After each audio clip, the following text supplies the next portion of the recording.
हम सब मिलके गिरिराज भगवान का प्रणाम मंत्र बोलेंगे, ठीक है। नमस्ते गिरिराजाय श्री गोवर्धन नामिने अशेष क्लेश नाशाय परमानंद दायिने नमस्ते गिरिराजय श्री गोवर्धन नामिने अशेष क्लेश नाशाय परमानंद दायिने। एक बार फिर से, नमस्ते गिरिराजय श्री गोवर्धन नामिने अशेष क्लेश नाशाय परमानंद दायिने। ये गिरिराज भगवान का प्रणाम मंत्र है। नमस्ते गिरिराजाय। आज क्योंकि गिरि गोवर्धन को भगवान आज के ही दिन में उठाए थे, तो हम लोग गिरिराज जी को प्रणाम करते हैं जो भगवान से अभिन्न है। श्रीमद् भागवतम में और कई और ग्रंथों में भी चर्चा हुई है कि गिरिराज के सौभाग्य पे श्रीमती राधा रानी और उनकी सखियां चर्चा करती हैं। तो श्रीमती राधा रानी बोलती हैं कि ये गिरिराज कितने क्या बोलेंगे उसको, सौभाग्यशाली हैं कि क्या इन्होंने इतनी पुण्य की हैं, या कैसे इनका सौभाग्य है, क्या भगवान की इन्होंने सेवा की है कि भगवान इनकी तरफ खींचे चले जाते हैं। क्योंकि गोपियां, श्री राधा गोविंद की, रामचंद्र सीता मैया लक्ष्मण जी बजरंग बली की, जगन्नाथ बलदेव सुभद्रा महारानी सुदर्शन प्रभु की, जय श्री राधा दामोदर की जय। तो श्रीमती राधा रानी गोपियों के संग चर्चा करती हैं, क्योंकि गोपियां सब समय भगवान के विराम में रहती हैं।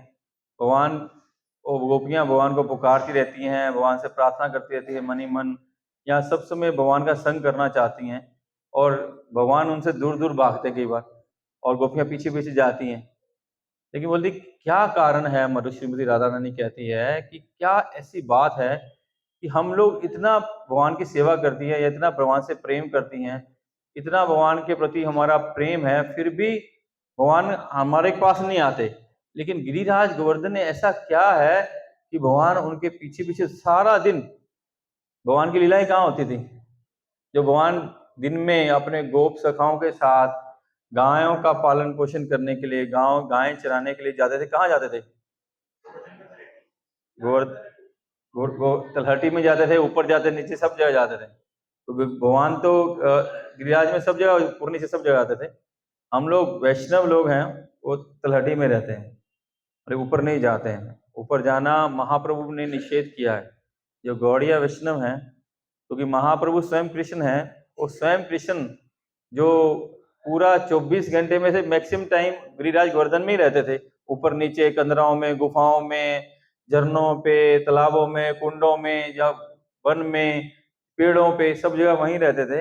वही कृष्ण जब महाप्रभु के भक्त के रूप में आते हैं, तो वही कृष्ण महाप्रभु रूप में जब आए, उन्होंने मना किया ऊपर नहीं जाना है, ऊपर नहीं जाना चाहिए, गिरिराज के ऊपर में हम पैर नहीं रखते। तो वो बोलते हैं ये स्वयं कृष्ण है, वो साक्षात कृष्ण है, इसलिए हम वहाँ कैसे अपने इस पापी शरीर से उनके ऊपर चरण रख सकते हैं। इसलिए महाप्रभु ने मना किया है भक्तों को कि कभी भी गिरिराज के ऊपर नहीं चढ़ना। जो दर्शन, धूप प्रणाम करो, परिक्रमा करो, पूजा करो, भोग लगाओ, सब करो, लेकिन गिरिराज के ऊपर नहीं जाना है, ऊपर चढ़ के नहीं जाना है, इसलिए देना ही है। इसलिए भक्तों को सावधान कराया जाता है। तो श्रीमती राधा रानी गिरिराज के सौभाग्य की चर्चा करती है, तो कहते हैं कि कितना सौभाग्यशाली है कि भगवान उसके पीछे पीछे या सारा दिन उसके ऊपर लीला करते हैं। तो क्या कारण है इसका, क्या ऐसा कारण है?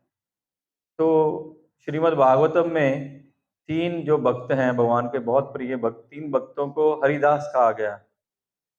3 भक्तों को हरिदास कहा गया। श्रीमद् भागवतम में उनके नाम के साथ हरिदास लिखा है। उनमें से एक भक्त है युधिष्ठिर महाराज, उनके नाम के साथ भगवान भक्तों हरिदास लिखा है। सुखदेव गोस्वामी ने उनको हरिदास कहा है। और उद्धव जी हैं, मेरे को पानी चाहिए होगा प्रभु, उद्धव जी हैं, उनके नाम के साथ भी उन्होंने हरिदास लिखा है। उन्होंने उनको बोला हरिदास, उद्धव जी भी हरिदास हैं।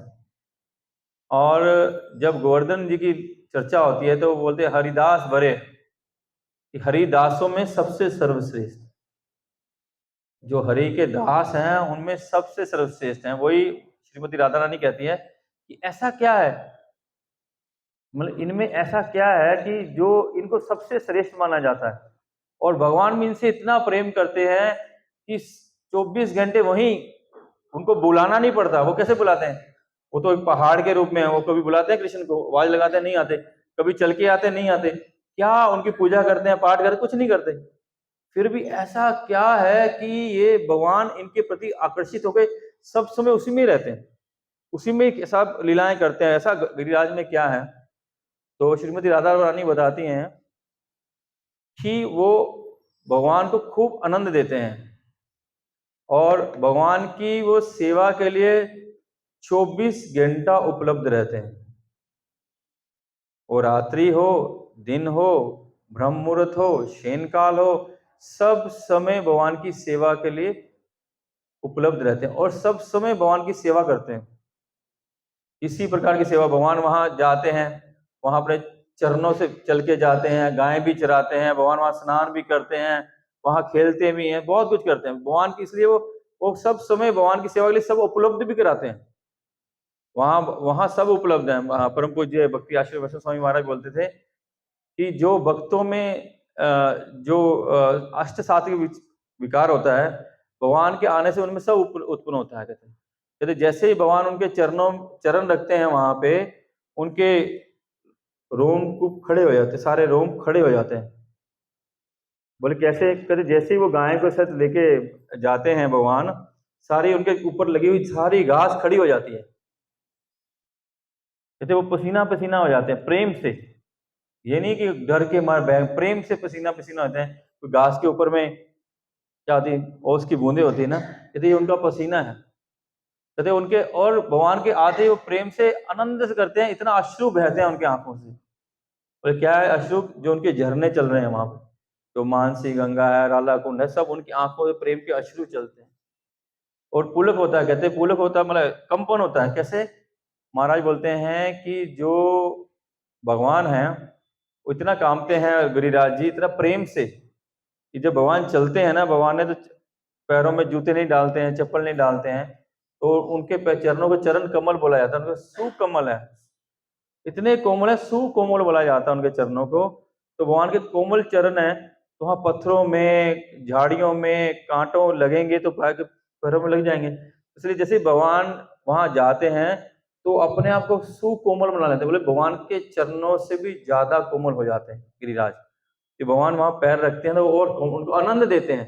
भगवान वहां पैर रखते हैं, आनंद देते हैं। महाराज एक बार मजाक में बोल रहे थे, कहते जैसे हम लोग, कहते अभी मैं तो बहुत दिन से वृंदावन गया नहीं, कहते रास्ते में वहां बहुत सारी मसाज की मशीनें लगी हैं, वहां लगी हैं।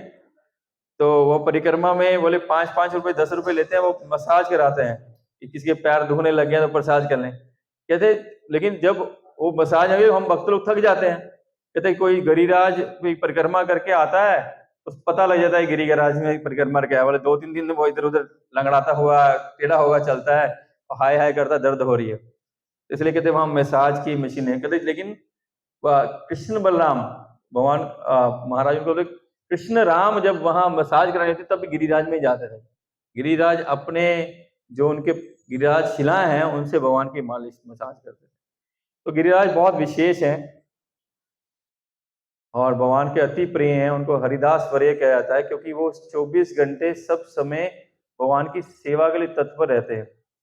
और ऐसे ही सेवा नहीं कि हम लोग सेवा दी जाती है हम थक जाते हैं और कम से कम जो अगर हम बहुत ज्यादा सेवा कर भी ले तो जब तक 50-100 आदमी को बोलना दिया हमने ये किया वो किया ऐसा किया वैसा किया, 2 दिन से प्रोग्राम था, बहुत सेवा थी, हम लोग थक गए, वो अभी शरीर चल नहीं रहा, अभी 2-3 दिन रेस्ट करेंगे।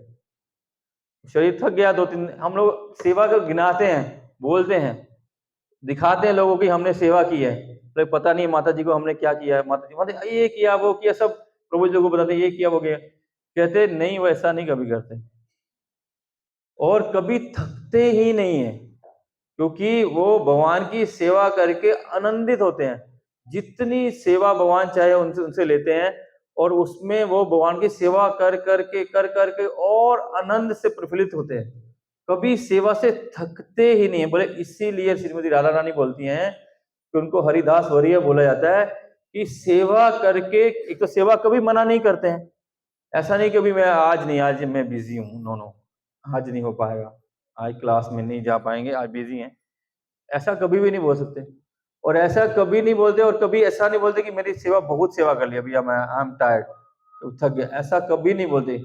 24 घंटे भगवान उनसे सेवा लेते हैं। दिन में गो बालकों के साथ भगवान गाय चराने के लिए वहां जाते हैं, खेलते हैं, कूदते हैं, सब करते हैं।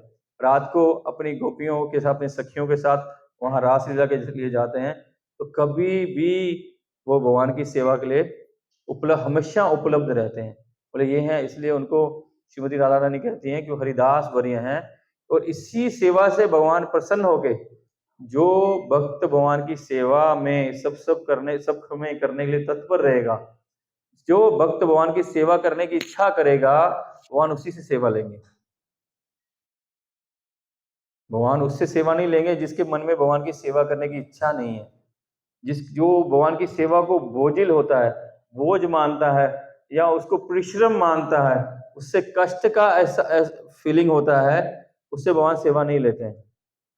भगवान की सेवा से ही आनंद आता है। जो शुद्ध भक्त हैं वो कभी भी किसी उम्र में भी सेवा करने से पीछे नहीं हटते। हमारे श्री गदाधर पंडित, वो जो टोटा गोपीनाथ में बूढ़े हो गए, उठा नहीं जाता उनसे, उठ नहीं पाते, लेकिन प्रतिदिन गोपीनाथ की सेवा करते हैं। उस एज में भी सेवा करते हैं। हम लोग इस एज में बोलते हैं यार बहुत हो गया।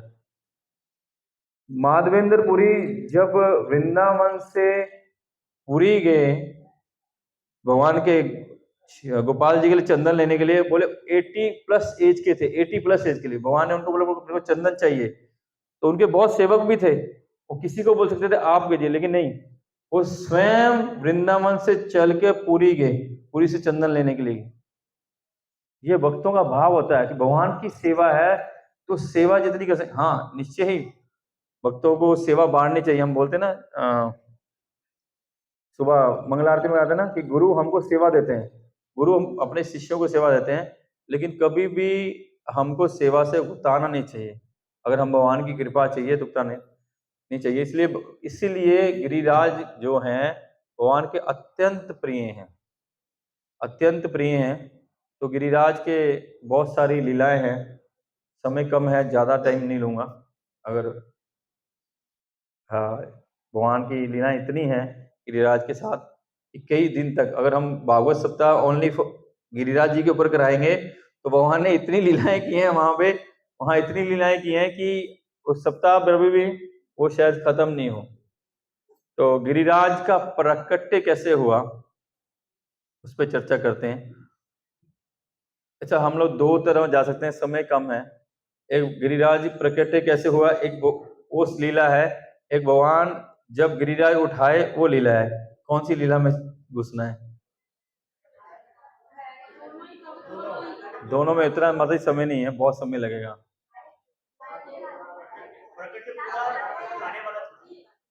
अच्छा, शॉर्टकट में छोटा छोटा छोटा करके बोलते हैं, ज्यादा विस्तार में नहीं जाऊंगा, नहीं तो 2-3 घंटा लगेगा। गिरिराज का प्राकट्य कैसे हुआ, गिरिराज कैसे बने और गिरिराज कहाँ से आए, कोई बता सकता है क्या?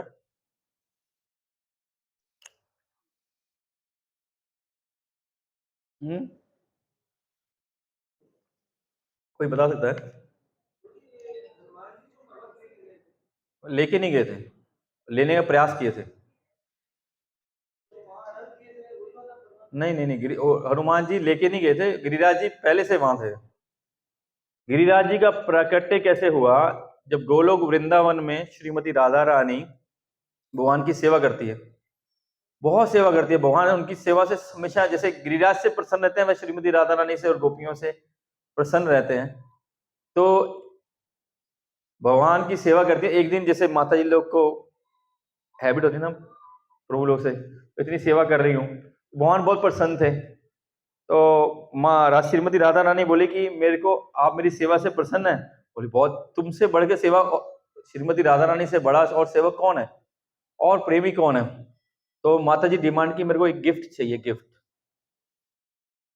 श्रीमती राधा रानी भगवान से डिमांड की कि अगर मैं आप मेरी सेवा से संतुष्ट हैं तो आप मेरे को एक गिफ्ट दीजिए। तो भगवान बोले निश्चय ही।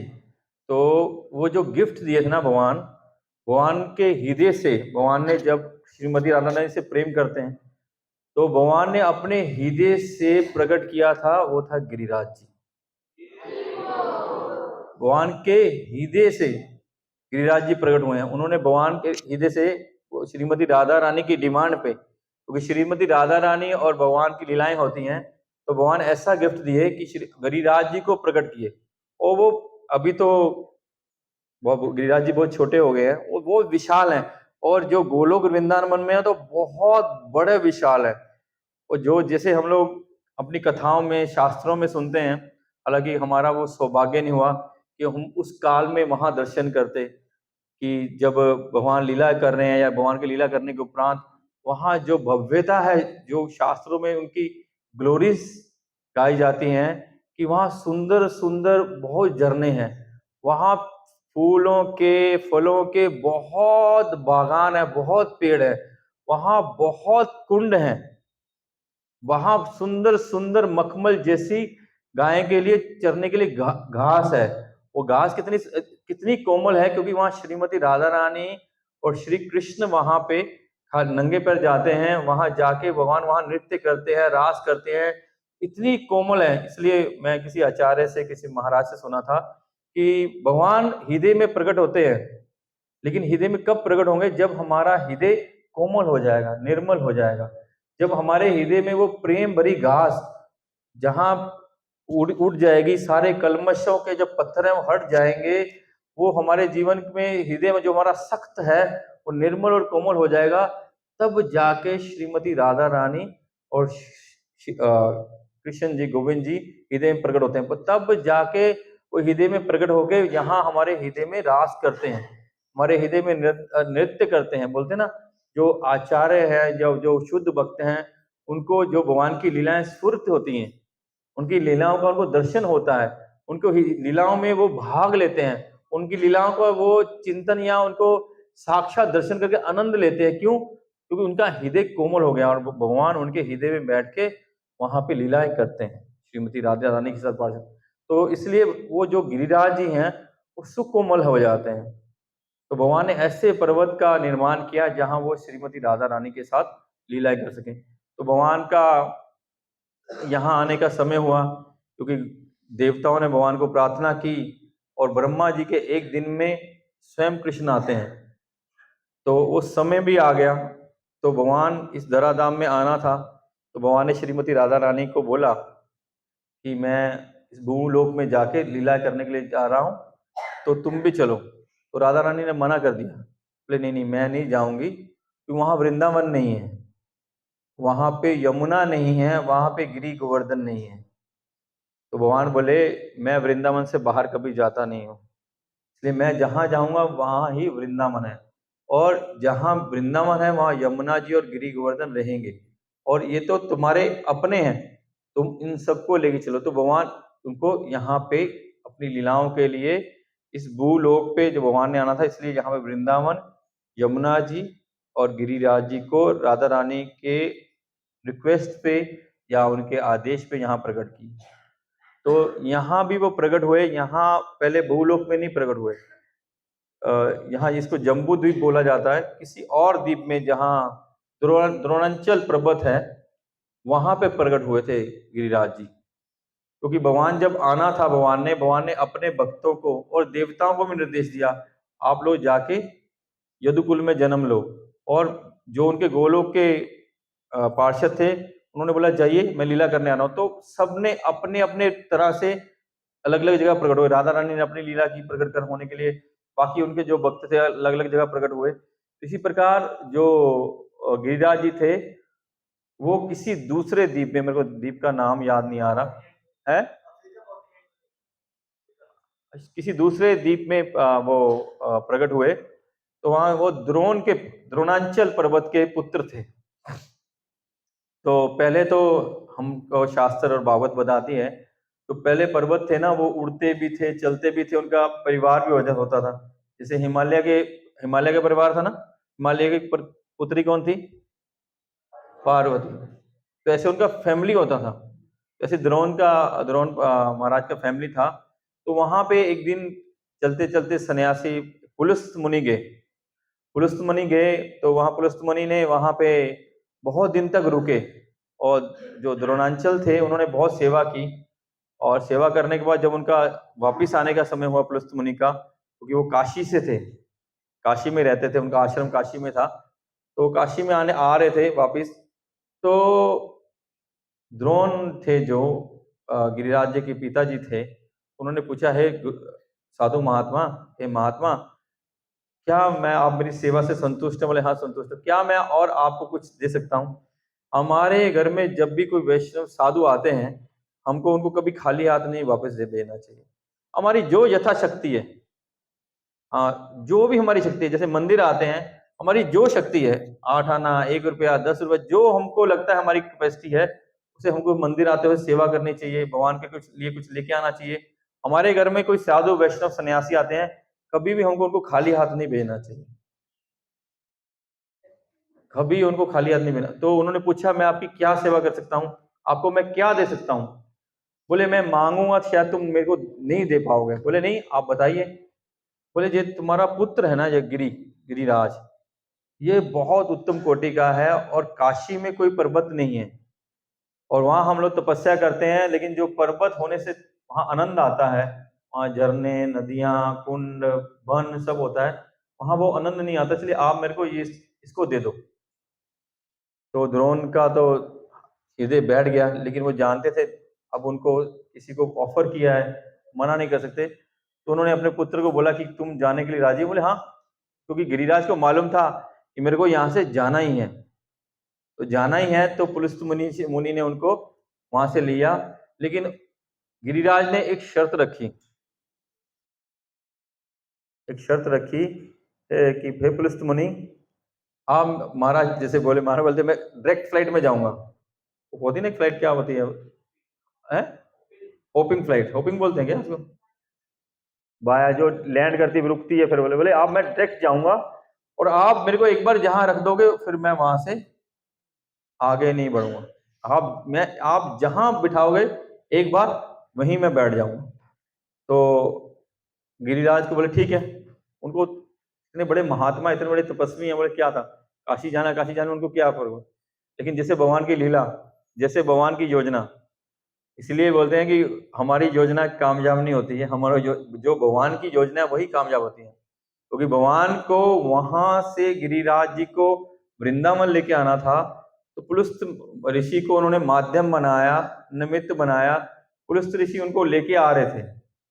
बोले भगवान ने ही जैसे गिरिराज धारण किए हुए हैं ठाकुर जी, बोले उससे पहले पुलस्त ऋषि ने भी गिरिराज को उठाया था, और उस समय बहुत विशाल थे, बहुत विशाल थे, लगभग शायद 12 से 15 ऊंचे थे, और कितने 100 किलोमीटर लंबे थे, तो बहुत बड़े विशाल थे।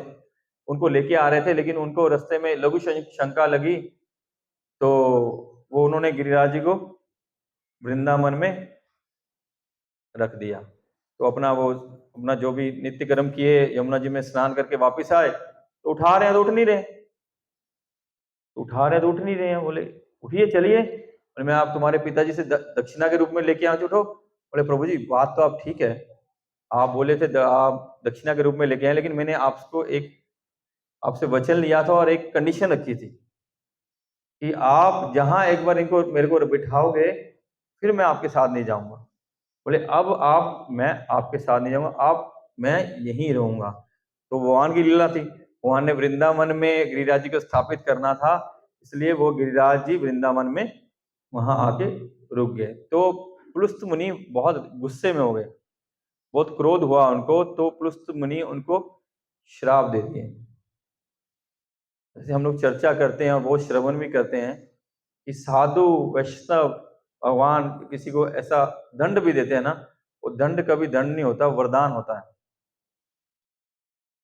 क्योंकि आगे आगे कलयुग बढ़ेगा और गिरिराज की महिमा शायद लोग नहीं जान पाए। अभी तक तो कलयुग उस ऐसी स्थिति में नहीं आया, और अभी भक्त समाज भी है, वैष्णव भी हैं, भगवत कथा भी है, वैष्णव में श्रद्धा, भक्तों में श्रद्धा भी है, भक्ति भी है। तो वो जानते थे कि ऐसे आने वाला कलयुग कितना पावरफुल है, इसलिए उन्होंने गिरिराज जी को श्राप दे दिया कि प्रतिदिन प्रतिदिन तुम एक सरसों के दाने की तरह कम होता जाएगा, तुम एक दिन आएगा लुप्त हो जाएगा। इसलिए आचार्य बोलते हैं कि हम लोग बहुत सौभाग्यशाली हैं। हालांकि गिरिराज जी बहुत छोटे हो गए हैं और हमारी भी क्षमता बहुत छोटी हो गई है कि हम इतने से गिरिराज की जो 22 किलोमीटर है, 21-22 किलोमीटर है, जब तक हम थोड़ा और बूढ़े होंगे, मतलब 20-30 साल बाद वो 20 किलोमीटर है, ऐसे धीरे धीरे कम हो रहा है, प्रतिदिन कम हो रहा है। तो 21-22 किलोमीटर है जो हमको उसमें करते करते हमारी अवस्था खराब हो जाती है।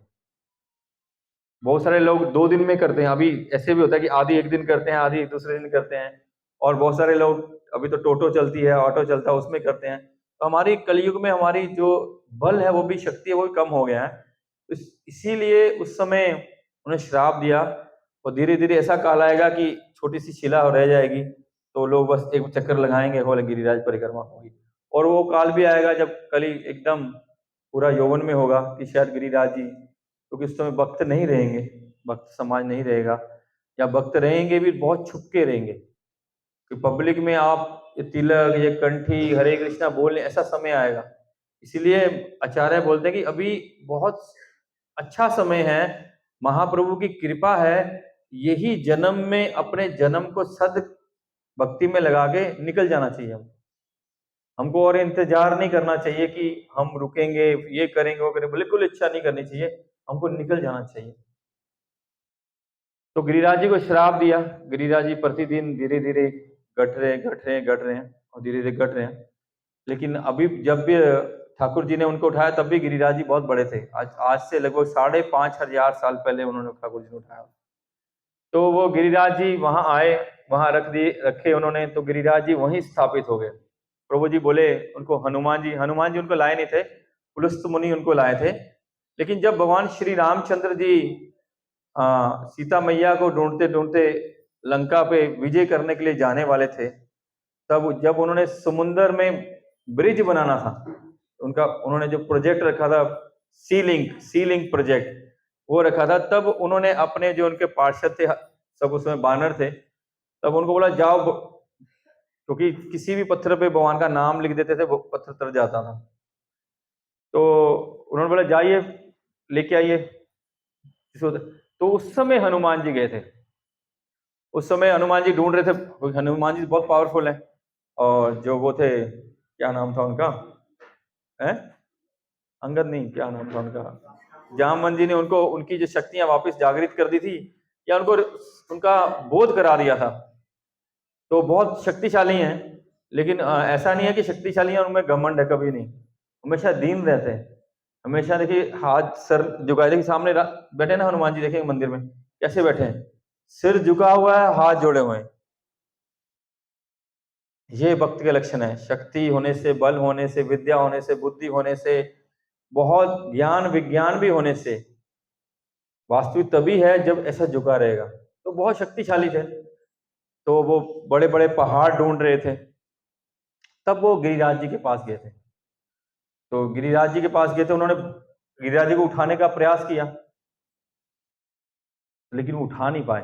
हालांकि हम देखेंगे जब लंका में श्री राम जी का युद्ध होगा, जब लक्ष्मण को वो पशु, क्या कौन सा बांध था, नागपाश बांध, नाग, उससे बांध दिया जाएगा, तब हनुमान जी हिमालय में जाएंगे, वहां से पूरा पर्वत उठा के लेके आएंगे। तो हनुमान जी के बल में कोई कमी नहीं है कि कि अगर गिरिराज जी की जगह कोई और पर्वत होता वो इजीली उठा लेते, कोई बात नहीं, लेकिन वो भी ये भक्त है तो वो भी तो भक्त हैं, और ऐसे भक्त हैं जैसे हनुमान जी सब समय भगवान की भक्ति सेवा के लिए तत्पर रहते हैं, गिरिराज जी 24 घंटे अवेलेबल रहते हैं, सब समय सेवा में रहते हैं, और वो भगवान की सेवा के लिए ही वहां आए हैं। उन्होंने बहुत प्रयास किया, बहुत प्रयास किया उनको उठाने का, तो वो नहीं उठे। वो समझ गए कि ये कोई साधारण नहीं है, ये कोई स्पेशल है, कोई ये दिव्य ही है। तो हनुमान जी ने उनको हाथ जोड़ के प्रणाम किया, उनको बोला, हे पर्वतराज आप कौन हैं? बोले मैं गिरिराज हूं। उस समय गिरिराज है, बोले हे प्रभु, हे पर्वतराज गिरिराज, मैं आपको यहाँ से लेके जाना चाहता हूँ। कहते नहीं, मैं तो नहीं जाऊंगा, मैंने तो वचन दिया था, मैं जहाँ एक बार बैठूंगा वहीं बैठूंगा, आगे नहीं जाऊंगा। बोले हे प्रभु, लेकिन स्वयं भगवान श्री राम इस धराधाम पे लीला कर रहे हैं, और उनकी लीला में आपकी आवश्यकता है। भगवान लंका पे ब्रिज बना रहे हैं, उस ब्रिज में आपकी आवश्यकता है, तो कृपा। जब वो भगवान का नाम सुने कि भगवान है, बोले ठीक है उठाइए मेरे को। बोले जैसे ही हनुमान जी ने उनको उठाने का प्रयास किया, उसी समय आकाशवाणी हो गई कि जो सी लिंक प्रोजेक्ट था वो कंप्लीट हो गया है, राम जी रेडी हैं रिबन काटने के लिए, जितने राम जी के पार्षद हैं जल्दी आइए और हम लोग लंका पे चढ़ाई करेंगे। तो उन्होंने वापस वही इसे उठा तो ऐसे ही रख दिया। तो गिरिराज जी बहुत उदास हो गए, क्योंकि उनको भगवान श्री राम हरि तो एक ही हैं, वो आप उनको कृष्ण बोलिए, राम बोलिए, नरसिंह बोलिए, वराह बोलिए, वामन बोलिए, वो एक है ना। तो जब हरि आए हैं, लीला कर रहे हैं, और भक्त को सौभाग्य प्राप्त कर रहा हो रहा है कि उनकी सेवा करने का, इससे बड़ी बात भक्त के लिए क्या है। तो उनको बहुत दुख हुआ, बहुत कष्ट हुआ, बोले कि आप, मेरा दुर्भाग्य है कि आप मेरे को लेके नहीं जा रहे। तो हनुमान जी गए राम जी के पास, बोले मैं आपको सेवा का इतना आतुरता है तो निश्चय भगवान आपको सेवा देंगे। तो राम जी को बोले कि वहां गिरी गोवर्धन वहां पे हैं, तो वो आपकी सेवा में आना चाहते थे लेकिन आ नहीं पाएगा सीलिंग। बोले उनको मैसेज कर दो, व्हाट्सएप कर दो, ईमेल कर दो कि चिंता मत करें, अभी तो अगर आप आते तो मैं केवल चल के आपके ऊपर जाता, वो भी एक बार एक दिन जाता और एक वापस आने के समय भी सौभाग्य नहीं मिलता, क्योंकि भगवान जाने के समय में ब्रिज पे गए थे, आने के समय फ्लाइट में आए हैं। जाने के समय बोले बहुत सारे हम लोग जाने के समय टूर पे जाते हैं कि वो ट्रेन में जाते हैं, आते तो लेट हो जाएंगे भाई फ्लाइट में। तो जाने के समय भगवान ने जाना था, बाई रोड जा रहे थे, आने के समय भगवान फ्लाइट में आने थे। बोले एक बार ही तुमको कृपा मिलेगी, एक बार सिर्फ मेरे चरण रखने की। कहते मैं आ रहा हूं, अभी वापिस फिर आऊंगा, वापिस आऊंगा। कहते मैं चरण ही नहीं रखूंगा। वहां भगवान चरण ही रखते हैं, भगवान उनको हाथ से उठाते हैं, और वहां सिर्फ चरण नहीं रखते, हाथ से नहीं उठाते, प्रतिदिन वहां लेटते हैं। भगवान वहां जब दिन के समय अपने गौपालों के साथ गाय चराने जाते हैं, तो भगवान वहां विश्राम करते हैं। वहां देखे ना हम फोटो, कई बार, यहाँ तो नहीं है, तो भगवान वहां जब वो बैठे हैं, वो गिरिराज में बैठे हैं, भगवान वहां प्रसाद ले रहे हैं, ठीक है, भोग लगा रहे हैं वहां पे, वो गिरिराज में बैठे हैं, भगवान गिरी गोवर्धन में बैठे हैं। भगवान वहां लेटेंगे, खाएंगे, खेलेंगे, कूदेंगे, वहां से कभी आम तोड़ेंगे, कभी जूस पियेंगे, सब कुछ भगवान वहां करेंगे। बोले वेट कर, थोड़ा सा वेट कर। इसलिए हमको भी श्रीपाद रूप गोस्वामी क्या कहते हैं, उत्साह, निश्चय, धैर्य। उत्साह होना बहुत जरूरी है भक्ति में। उत्साह, निश्चय कि गुरु बोले हैं, प्रभुपाद बोले हैं, भगवान मिलेंगे, हम भगवत धाम जाएंगे तो जाएंगे, लेकिन धैर्य रखना होगा। धैर्य रखो, सब मिलेगा। ऐसा नहीं मिलेगा, भगवत धाम जाएंगे, समय आएगा तब जाएंगे। तो गिरिराज पे तो स्वयं केशव गोविंद ने आगे वहां लीला करनी थी, इसलिए वो श्री राम जी की लीला में तो उनका कोई रोल नहीं था, तो इसलिए वहां पे वो रुके और वो प्रतीक्षा करते रहे कि कब भगवान बोले हैं तो निश्चय आएंगे। तो भगवान बोले हैं आएंगे, तो भगवान आए। तो भगवान अभी अपने देवताओं की प्रार्थना पे, और उनका जो टाइम शेड्यूल था, उनका शेड्यूल हो रहा था इस धराधाम पे लीला करने का, उसके कारण। और इसके लिए भगवान ने बहुत सारी लीलाएं भी की। वहां श्रीमती राधा रानी ने श्री दामा को श्राप दिया, श्री दामा ने श्रीमती राधा रानी को श्राप दिया, बहुत सारी भगवान एक प्रोजेक्ट में बहुत सारे काम करते हैं, मतलब सिंपली एक काम करने के लिए भगवान कभी नहीं आते हैं कि एक काम करें, एक काम करेंगे। जैसे नरसिंह देव शॉर्ट पीरियड एकदम एक दिन के लिए आए, एक दिन पर, लेकिन उसमें भी उन्होंने बहुत सारे काम किए। प्रहलाद महाराज का उद्धार किया, हिरण्यकशिपु का वध किया, ब्रह्मा जी की जो थी बहुत क्या वचन दिया था, वरदान दिया था, उसको पूरा किया। तो वो बहुत सारे प्रोजेक्ट लेके आते हैं। इसलिए भगवान आए यहाँ प्रोजेक्ट के लिए आए। 12 बज के 12:30 तक करेंगे, 12:30 तक खत्म करेंगे शॉर्ट में करके। तो भगवान को यहाँ भगवान आए और भगवान वहां पे मथुरा में प्रकट हुए, फिर गोकुल में गए। गोकुल के बाद जब दामोदर लीला हुई, जिसकी हम लोग भी चर्चा कर रहे हैं, दामोदर लीला के बाद उसी दामोदर लीला के दिन में रात को मीटिंग हुई थी कि जब, क्योंकि बार बार यहाँ असुरों का गोकुल में अटैक हो रहा है, बोले ये जगह हमको चेंज करनी पड़ेगी। तो नंद, सुनंद, उपनंद सब उनके भाई जो थे बैठ के मीटिंग किए। तो उसकी दिन भगवान गोकुल से वृंदावन चले आए थे, वाले छठी कला से होते हुए वृंदावन चले आए थे। तो उसके बाद जो ये गोवर्धन की लीला है, बोले गोवर्धन को वृंदावन में माना जाता है। तो गोवर्धन की लीला वृंदावन में हुई जब भगवान लगभग 7 साल के थे। तो श्रीमद् भागवतम में 4 अध्याय इसके ऊपर हैं गोवर्धन लीला पे। ऐसा कोई और लीला नहीं है जिसमें 4 अध्याय दिए हों।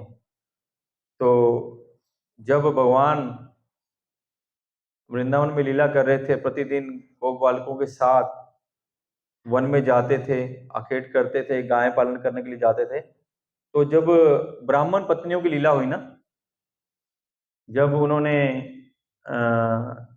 भूख लगी भगवान और भगवान के गोप बालकों को भूख लगी, तब उन्होंने भूख के कारण उन्होंने, भगवान ने बोला जाओ वहां कुछ ब्राह्मण हैं, उनसे जाके कुछ मेरे लिए सबके लिए ले आओ मांग के। लेकिन वहां पे जो ब्राह्मण थे यज्ञ कर रहे थे, यज्ञ कर रहे थे। तो यज्ञ कर रहे थे, लेकिन उन्होंने, जब उन्होंने बोला कि गोविंद आए हैं, कृष्ण आए हैं यहाँ पे, तो वो कुछ खाने के लिए भूखे हैं, कुछ खाने के लिए मांग रहे हैं, तो उन्होंने उनको मना कर दिया था, दिया नहीं था। इसीलिए बोलते हैं कि जो भक्त है ना, जो यज्ञ कर्म करते हैं या कर्म कांड करते हैं, सकाम भक्ति करते हैं, या उन अन्य मार्गों से भगवान की भक्ति करते करते हैं, जो कर्म कांड या शास्त्रों वेदों में करते हैं, उनको भगवान के बारे में ज्ञान नहीं हो पाता, भगवान का आभास नहीं हो पाता। बोले ये भगवान की प्रसन्नता के लिए यज्ञ कर रहे हैं, भगवान स्वयं आए हैं वहां पे, और भगवान के यज्ञ में अर्पित करने के लिए उन्होंने सारा भोग बनाया है, और स्वयं वहां भगवान मांग रहे हैं तो उनको दिए नहीं। लेकिन फिर वो वापस चले गए। फिर वो ब्राह्मण, भगवान ने फिर से उनको भेजा ब्राह्मण पत्नियों के पास। ब्राह्मण पत्नियों सारा कुछ उठा के उनके साथ उनके पास लिए, बोले आप ही तो सब कुछ हो। तो उनको सब दे दिया, सब ऑफर कर दिया, और बोले हम अभी आपके पास ही रहेंगे, जाएंगे नहीं। भगवान ने बोला नहीं, अब जाओ, वापस जाओ। बोले ब्राह्मण हमको स्वीकार नहीं करेंगे। बोले नहीं, आप मेरी सेवा के लिए आए हो।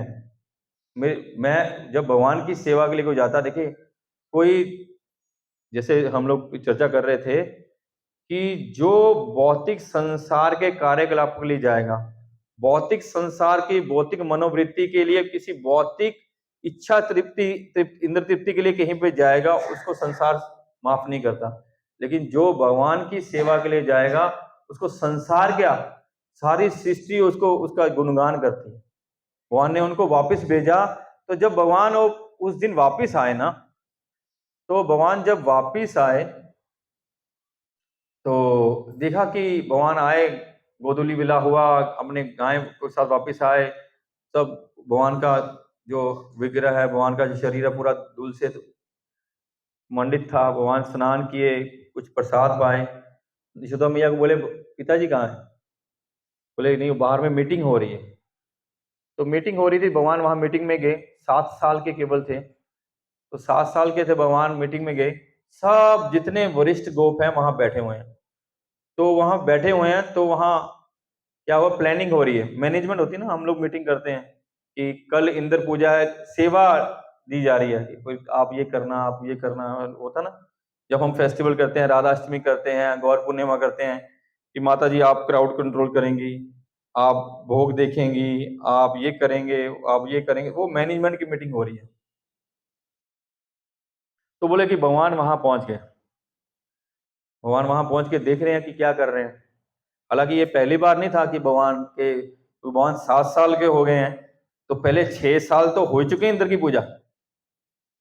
इंद्र की पूजा 6 साल तो ऑलरेडी हो चुकी है ना। ये तो है नहीं कि हर 7 साल वाला 7 साल बाद होती है, ऐसा तो नहीं लिखा हुआ। प्रत्येक वर्ष दिवाली के अगले दिन वो लोग जो गोप थे वो इंद्र की पूजा करते थे, तो प्रत्येक वर्ष का काम था। तो 6 साल तो भगवान देखते रहे।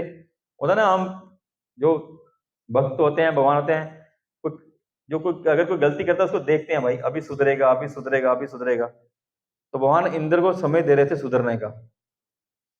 भगवान इंद्र को समय दे रहे थे सुधरने का, क्योंकि भगवान देख रहे थे कि ये क्या कर रहा है इंद्र। जैसे हम लोग घर पे हैं, कोई आपका एम्प्लॉई है, मैं इसको ज्यूम कर रहा हूं, कोई आपका एम्प्लॉई है, कभी कभी आपके घर में आता है, कभी कभी आपके घर में आता है, तो आप क्या करेंगे, हम प्रसाद पा रहे हैं, ठीक है आओ बैठो प्रसाद ले लो, कोई बात नहीं, आता बिठा लेंगे, कोई बात नहीं प्रसाद ले लो, सब खा रहे हैं तो वही आप भी खाइए। तो वो इसको फ्रीक्वेंटली आ रहा है फिर भी चलो प्रसाद दे देंगे। तो ये तो उनके माइंड में सेट होना चाहिए कि ये जो हमारे मालिक हैं, हमारे स्वामी हैं, ये अनुकंपा करके हमको बिठा रहे हैं, प्रसाद खुआ रहे हैं। तो लेकिन जो दुर्बुद्धि हो जाती है ना, तो हम कई बार उसको अपना अधिकार मान बैठते हैं, उनकी कृपा को हम अपना अधिकार मान बैठते हैं। तो कैसे अगर कोई नौकर आए कि मैं आया हूं चलो प्रसाद डालो, कोई खा नहीं रहा प्रसाद डालो मैं लाऊंगा, ऐसे होगा क्या, अच्छा लगेगा, क्या करेंगे, तो पागल हो गया क्या तुम, चलो भाग यहाँ से। अगली बार आप उसको पूछेंगे नहीं। तो भगवान को 6 साल देखते रहे कि ठीक है अभी ये सुधराएगा, मेरा अपना ही आदमी है ना यार।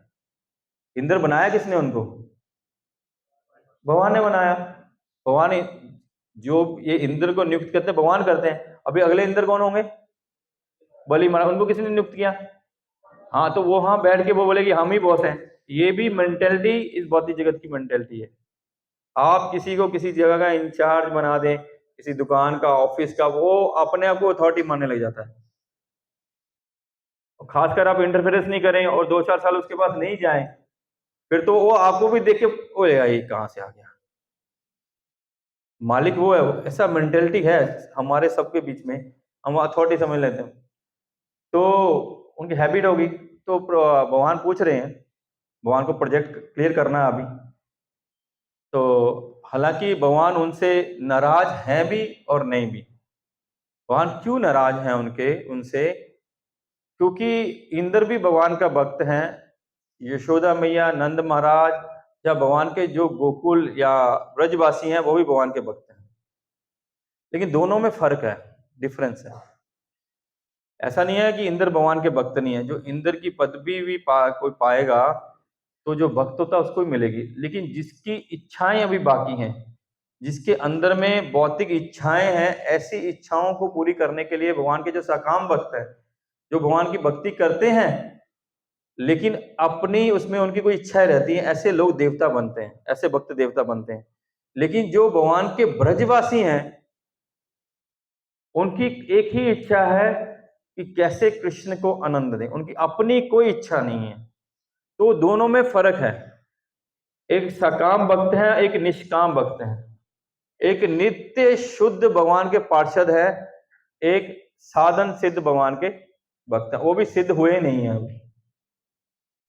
तो भगवान उन पे करुणा ही कर रहे हैं इंद्र पे। भगवान जो इंद्र का अपनी पोस्ट का, अपनी पोजीशन का जो अभिमान हो गया है, वो उनका जो गर्व हो गया, अहंकार हो गया, उसको तोड़ेंगे। देखिए ये भगवान की कृपा है भक्तों के ऊपर, क्योंकि जब हमारे पास अहंकार होगा हम अपराध करेंगे, जब अपराध करेंगे तो हमारा अपराध करेंगे, हमारा पाप बनेगा। तो भगवान नहीं चाहते कि इंद्र का ऐसा अपराध बने, किसी के और के प्रति बने या मेरे भक्तों के प्रति बने, ऐसा अपराध कर दे कि जो माफ करने योग्य ना हो। तो भगवान ऐसे ही लीला किए, क्योंकि भगवान हमेशा बोलते हैं जब मनु क्या बोलते हैं उसको, मनु आते हैं ना, तो भगवान भी अवतरित होते हैं और हमेशा भगवान इंद्र की हेल्प करने के लिए भगवान उपेंद्र बन के रहते हैं हमेशा। तो भगवान का बहुत प्रिय है इंद्र महाराज, ऐसा नहीं है कि कोई दोषी है, कोई पापी है, हमसे बहुत बड़े भक्त हैं इंद्र, हमारी और उनकी कोई तुलना नहीं है। हमारी और उनकी कोई तुलना नहीं है। हम सोचें कि शास्त्र में लिखा हुआ है वो तो देवता है, खासकर इस्कॉन के भक्त, हमारा इस्कॉन के भक्त ऐसे हैं वो श्रद्धा छोड़ देते हैं या उनका रिस्पेक्ट करना छोड़ देते हैं। इंद्र कोई छोटी पोस्ट नहीं है, पूरी इस ब्रह्मांड के राजा हैं वो, सारे देवताओं के राजा हैं। और बने कैसे? भगवान के भक्त बने। हमारी ऐसी भक्ति अभी नहीं है, तो हमको उनका डिसरिस्पेक्ट नहीं करना। और भगवान अपनी लीलाओं के लिए अपने पार्षदों को कैसे यूज करते हैं भगवान की है। ठीक है, इंद्र का घमंड, उनका मान मर्दन करने के लिए भगवान वहां मीटिंग में गए। भगवान बोले पिताजी क्या हो रहा है, मीटिंग इतनी हो रही, क्या हो रहा है? बोले कल इंद्र पूजा है ना, तो उसकी प्लानिंग हो रही है। प्लानिंग मतलब सब सेवाएं बांटी जा रही हैं, हो रही हैं। हालांकि सॉरी, पहले तो भगवान ने उन्हें नंद महाराज को पूछा, तो नंद महाराज बोले तुम बहुत छोटा है, तुमको क्या है, अभी बहुत छोटा, तुम बाद में बताएंगे। तो महाराज भगवान उनको, उसमें भागवत में लिखा है, भगवान बोलते हैं कि जो सज्जन आदमी होता है ना, जो सज्जन आदमी होता है ना, वो मित्र शत्रु सब में समभाव रहता है।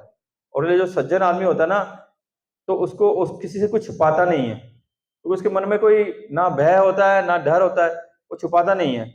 और दूसरी बात, मैं तो आपका पुत्र हूं, आप राजा हैं, आपके बाद तो मेरे को राजा बनना है। अगर आप मेरे को सिखाएंगे नहीं, आप तो वृद्ध हो रहे हैं, मैं बड़ा हो रहा हूं, आप मेरे को सिखाएंगे नहीं तो मेरे को कैसे मालूम पड़ेगा? आप मेरे को सिखाना चाहिए ना, ये आपका कर्तव्य है, आपको मेरे को बताना। भगवान तो तर्क में, भगवान को कौन हरा सकता है? बोले अच्छा। तो सब लोग बोले ठीक है बता दो कोई बात नहीं, पूछ रहे हैं बताइए। तो जो नंद महाराज बोले कि कल हमारी जो इंद्र पूजा होती है वो कल है, इसलिए हम उसकी तैयारी में लगे हुए हैं। इसीलिए सारा ब्रज है जो बहुत व्यस्त है, सारे ब्रज में इंद्र को लगाने देने के लिए, उनको ऑफर करने के लिए भोग बन रहे थे। कहीं जलेबियां बन रही हैं, कहीं रसगुल्ले बन रहे हैं, कहीं गुलाब जामुन बन रही है, कहीं बालूशाही बन रही है, कहीं लड्डू पेड़े दाल चावल, ये सब भरपूर मात्रा में बन रहे हैं। भरपूर मतलब ऐसे छोटे छोटे में नहीं ला, वहां जो बन रहा था ऐसे छोटे छोटे ऑफरिंग नहीं था। हम लोग देखते हैं, हम लोग एक इस ग्रेस ईश प्रभु के साथ एक जगह गए थे। वहां जब भगवान को, पता नहीं जगह का नाम भूल गया हूं मैं, वहां ऑफर की, अभी भी वहां पे पूरा बड़ा खड्डा है। बोले एक खड्डे में पूरी दाल थी उस समय जब महाप्रभु थे वहां, जब भक्तों के लिए फीस्ट बन रहा था। बड़े बड़े तालाबों में दाल सब्जी ऐसे बनता था, बड़े बड़े तालाबों में हलवा खीर पूरी ऐसे बनता था। ऐसे ही बन रहा है, बड़ी विशाल मात्रा में बन रहा है।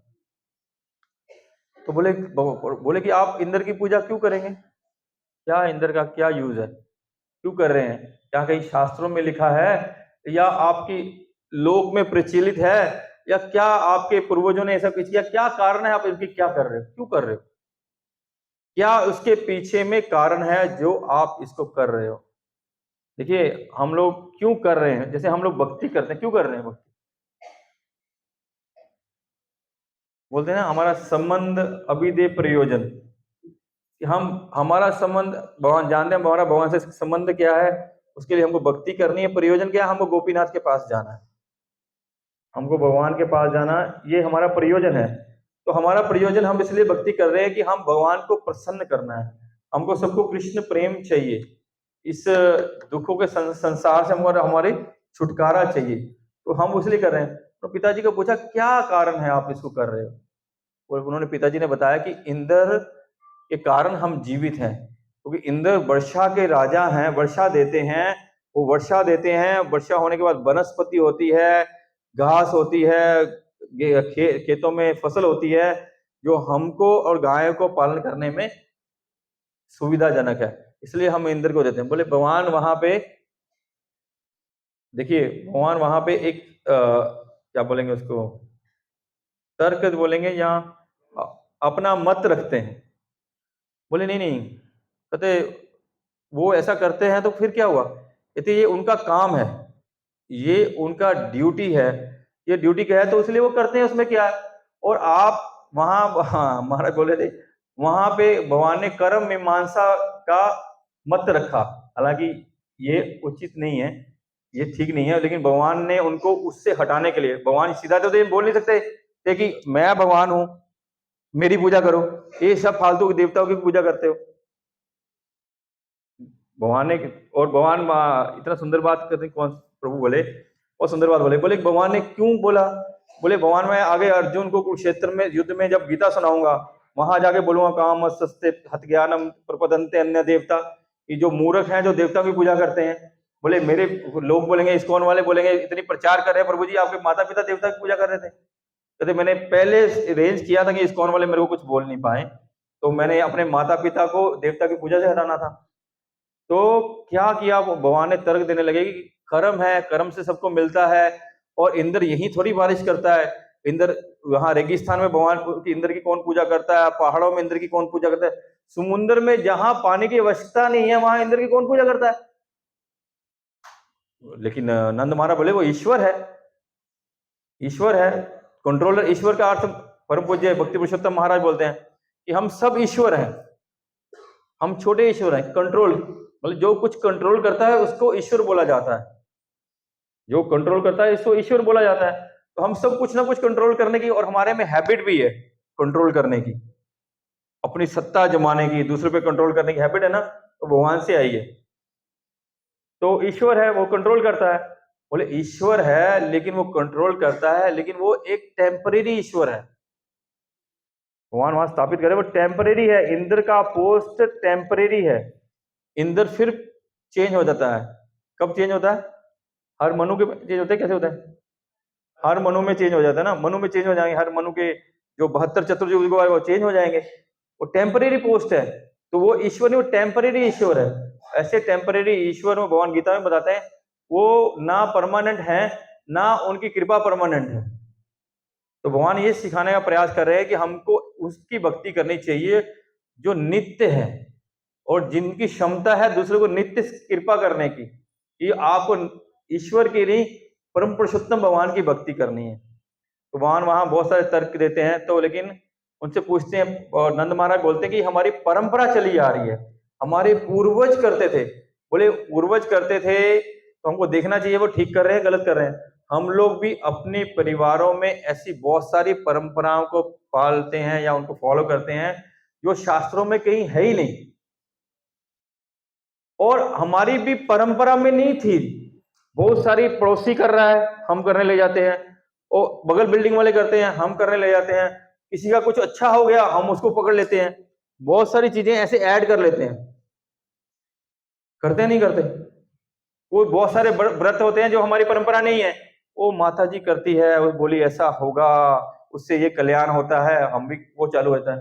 वो प्रभु जी बोले वहां गए थे, वहां माथा टेकने से मेरा कारोबार चल गया, वहां जाके माथा टेकने लेते हैं। वहां हमको कुछ लेना देना नहीं है, लेकिन हम बहुत सारा कुछ ऐसे ऐड करते रहते हैं, ऐड करते हैं, और कई बहुत सारी चीजें ऐसी ऐड करते हैं जो शास्त्रों में नहीं है, कहीं पे शास्त्रों में है ही नहीं। इसी ये जो परंपराएं चली आ रही हैं ये ऋषियों द्वारा दी हुई हैं। जो ऋषि हैं हम उनके, वो हमारे पूर्वज हैं, हम उनकी संतान हैं, उन्होंने भी नहीं दी है हमको। देखा देखी बिना बात के अंधविश्वास से हम बहुत सारी परंपरा को चालू कर लेते हैं। तो बोले मेरे पूर्वज से हैं, बोले नहीं आपको ये नहीं करना चाहिए। बोले फिर क्या करें? बोले गोवर्धन की पूजा करो। वो वास्तव में गोवर्धन, जो गायों हमारा जो व्यवसाय है गायों का, जो गायों का गोपों का वर्धन करता है उसकी पूजा करता हो। गोवर्धन आपको पानी देता है, गोवर्धन आपको अन्न देता है, गोवर्धन गायों को घास देता है, गोवर्धन फल देता है, फूल देता है, सब गोवर्धन देते हैं, अब उनकी पूजा करो। बोले ठीक है, अभी कल इंद्र की पूजा करते हैं, गोवर्धन की पूजा फिर प्लानिंग करके अगली बार या कोई और दिन में ओकेशन में करेंगे। बोले नहीं नहीं, इंद्र की पूजा नहीं करनी। लेकिन भगवान इतने आकर्षक हैं और भगवान ने इतनी लीलाएं गए हैं, और सब ब्रजवासी भगवान के प्रति बहुत आकृष्ट रहते हैं। भगवान इतने मधुर है, इतनी मधुर वाणी से बोलते हैं, सब अपने आप खींचे चले जाते हैं। वो तो डिस्कशन होने लगी कि क्या करें क्या करें, ये लाला बोल रहा है क्या करें क्या करें। नंद महाराज बोले नहीं ये तो परंपरा से कैसे करें, नहीं बोले नहीं। तो उन्होंने उनके जो आचार्य हैं, उनके जो कुल पुरोहित हैं वो हैं शांडिल्य ऋषि। तो शांडिल्य ऋषि वही थे। तो नंद महाराज बोले ठीक है देखते हैं, पूछते हैं। तुम तो बोल रहा है सब लोग कुछ तेरे पक्ष में है कुछ विपक्ष में है, पक्ष में ही ज्यादा होते थे सब, पूछते हैं। तो वो शांडिल्य ऋषि से पूछने गए कि हे गुरुवर, हे महाराज, तो जो गोविंद है, जो कान्हा है, बोल रहा है कि इंद्र की पूजा नहीं करनी है, आप गोवर्धन की पूजा करो। बोले अगर वो बोल रहा तो वही करो। उन्होंने एक सेकंड नहीं लगाया, हाँ बोले, क्योंकि बाकी लोग नहीं जानते थे कि वो परम पुरुषोत्तम भगवान है, लेकिन शांडिल्य ऋषि जानते थे कि जो ये बाल रूप में लीला कर रहा है, यहाँ ब्रज में लीला कर रहा है, वो साक्षात भगवान है। वो साक्षात भगवान है। इसलिए उन्होंने उसी क्षण एग्री किया कि जैसे वो कान्हा बोल रहा है वैसे ही करो। तो एग्री हो गए। तो कल क्या होगा? तो मीटिंग बैठी कि कल गोवर्धन की पूजा होगी। बोलते कि ब्राह्मणों ने ऑब्जेक्शन कर दिया। ब्राह्मणों ने ऑब्जेक्शन कर दिया, बोले हैंड रेज किया, ऑब्जेक्शन, बोले ऑब्जेक्शन सस्टेन। बोलिए क्या होगा? बोलिए क्या ऑब्जेक्शन है? बोले प्रभु जी, गोवर्धन की पूजा कौन करेगा? भगवान बोले आप लोग करेंगे, पुरोहित आप लोग करेंगे, और कौन करेगा? बोले पर्वत की पूजा करेंगे, हम लोग करेंगे। बोले हम लोग तो नहीं कर सकते। बोले क्यों, आप लोग क्यों नहीं कर सकते? बोला कहीं पे मैन्युअली नहीं मिला वो पूजा करनी कैसे है। पहाड़ की पूजा करनी कैसे? बोले हमारा जो इस्कॉन मायापुर से कोर्स होता है, डीटी कोर्स होता है, उसमें कहीं सिखाया नहीं गया पर्वत की पूजा नहीं कैसे करनी है। अब कैसे करें? वो की आरती कैसे करनी है, भोग कैसे लगाना, कौन सा मंत्र बोलना, क्या करना है नहीं करना, सीखे नहीं, कैसे करें? भगवान बोले रुको। भगवान ने उसी समय उनको सारा कुछ बोले मैं बताता हूँ कैसे करनी। भगवान बोले वहां पहले गायें जाएंगी, ब्राह्मण जाएंगे, ब्राह्मण और गोवर्धन के ऊपर जितना भोग बना है, पहले जो गायें पहले जाएंगी, ब्राह्मण जाएंगे, और जैसे आप भगवान नारायण को भोग लगाते हैं उसी पद्धति से आप गोवर्धन को भोग लगाओगे। सारा व्यवस्था, सारी पद्धति, सारी विधि स्वयं भगवान ने दी। बोले इसलिए जो गोवर्धन पूजा होती है ना, उसका जो विधि विधान है और जिसका प्रतिष्ठाता आचार्य है वो स्वयं गोविंद है। वो भगवान गोविंद ने उसकी स्थापना की है, किसी ने नहीं, ऐसा नहीं किसी ऋषि मुनि शास्त्र में, स्वयं ठाकुर जी ने गोवर्धन पूजा की स्थापना की है। तो हो गया, तो गोवर्धन पूजा ही करेंगे हम, गोवर्धन उठाने पर नहीं जाएंगे हैं, तो बहुत लंबा चला जाएगा, गोवर्धन उठाने पर नहीं जाएंगे, 12:30 हो गए। तो बोलते हैं कि तो भगवान अगले दिन वहां पे गए, गोवर्धन के पास, गोवर्धन की तलहटी पे गए। गोवर्धन की तलहटी पे गए, जितना भी सामान बना था वो सारा भोग वहां लेके गए। बोले आज तक इंद्र को कभी उन्होंने देखा नहीं था, लेकिन जैसे ही वो सब लेके गए ना, उनको सब भक्तों ने ऑफरिंग चालू किया, कोई अगरबत्ती दीप ये सब दिखाना चालू किया। तो गोवर्धन बोल उठे, गोवर्धन का बोल उठे क्योंकि उनका मुख बन गया, और मुख बन गया वो बोलने लग गए, बोलने लगे, उनको लगे मैं गिरिराज हूं, मैं गिरिराज गोवर्धन हूं। तो जो भगवान बोल रहे थे कि गिरिराज हमारे लिए पालन पोषण करने वाले हैं, वो भगवती स्वरूप हैं, इतना कुछ भगवान ने उनको जो मत दिए थे। जब ग्वालों ने ऐसा देखा, गोपी ने ऐसा देखा कि साक्षात गोवर्धन प्रकट हो गए हैं, वो जोर जोर से हरि बोल, हरि बोल, हरि बोल, इतना आनंदित हुए। बोले हम इतने सालों से इंद्र की पूजा करते हैं, इंद्र को कभी हम दर्शन ही नहीं किए, आज तक इंद्र कभी ले नहीं, ये साक्षात प्रकट हो गए। तो बोले जैसे वो प्रकट हुए ना, इतने सुंदर थे, इतने सुंदर कि सब लोग उनके ऊपर आकर्षित हो रहे हैं, और सब लोग वो ध्यान से देख रहे हैं। जब ध्यान से देख रहे हैं, उनको लगा ये तो चेहरा मिलता देखा देखा लगता है, बोले ये आदमी जाना पहचाना लगता है। तो जाना पहचाना कौन था? वो लाला थे, ठाकुर जी थे। वो उनको देखने पहचानने की कोशिश कर रहे हैं। भगवान बोले ओ सब दंडवत मारो, दंडवत करो। सबने उनको दंडवत कराया, भगवान ने दंडवत कर दिया ताकि पहचान ना पाए। वही ठाकुर जी स्वयं भगवान गिरिराज में अविष्ट हो गए थे, खुद ठाकुर जी उधर चले गए थे। तो जो भोग बना था सब उन्होंने ऑफर किया, और गिरिराज की दोनों बाहें निकल आई, उन्होंने पकड़ पकड़ खुद अपने मुंह में डालना चाहिए। और खत्म हुआ तो बोले अनी और लाओ और लाओ। तो बोले ये फेस्टिवल बहुत लंबा चला, बहुत जितने आसपास के जितने ब्रजवासी थे, 84 कोस की जितनी परिक्रमा, सब लोगों ने भर भर के लेके आए। सब लोगों ने गिरिराज को भोग ऑफर किया, जैसे आप लोग भर भर के लेके आए हैं। गिरिराज को ऑफर करने के लिए। तो आप सबने ऑफर किया तो गिरिराज उसको ग्रहण करते रहे। गिरिराज ने पूरा खा लिया और करते रहे, अनियर। तो भगवान ने बोला गोपों को अब एक तुलसी का पत्थर उनको दे दो। जैसी तुलसी उनके मुंह में आई वहीं भोग लगना भगवान वहीं संतुष्ट हो गए। तो भगवान बोले उनको, बस यही बोल के खत्म करूंगा, हालांकि बहुत लंबी है, बहुत सुंदर कथा है, बहुत शिक्षादायक है, फिर किसी दिन इसको कंटिन्यू करेंगे हैं। दामोदर लीला में कुछ पेंडिंग है, उसको खत्म करके इसको कंटिन्यू करेंगे, क्योंकि जो लीला हुई ना इसमें बहुत टीचिंग्स हैं, बहुत हम खासकर हम जो भक्त बनने का प्रयास कर रहे हैं हमारे लिए बहुत शिक्षाप्रद बहुत सारी घटनाएं हैं कि भगवान ने ऐसा ऐसा क्यों किया, बहुत सारा सीखने के लिए। तो कहाँ था, भगवान ने तुलसी पत्थर दिया, क्या बोल रहा था मैं, ओ संतुष्ट हो गए। जब वो खुश हो गए, भगवान प्रसन्न हो गए, गिरिराज प्रसन्न हो गए, तो उन्होंने सारे ब्रजवासियों को बोला आप मांगो, मैं बहुत खुश हूं, आप मेरे से मांगो, जो मांगोगे मैं इसी क्षण आपको वो वरदान, आपकी इच्छा को पूरी करूंगा। जितने हजारों लाखों जो ब्रजवासी थे, जो भगवान गिरिराज के चारों तरफ थे, तो वो उनके को बोले कि आप मांगो, आप जो इच्छा करोगे मैं तुम्हारी वो इच्छा पूरी करूंगा। तो बोले एक भी ब्रजवासी कुछ नहीं बोला, एक भी ब्रजवासी ने नहीं मांगा, कुछ नहीं मांगा। गिरिराज समझ गए कि ये बोलना नहीं चाहते हैं, शर्म आती है ना, कोई बोल रहा है मेरे को वो चाहिए अब, तो उनको शर्म आ रही, वो बोले, गिरिराज बोले कि तुम अपने मन में मांगो, तुम अपने मन में जो इच्छा करोगे मैं तुम्हारा सबकी इच्छा इसी क्षण पूरी करूंगा।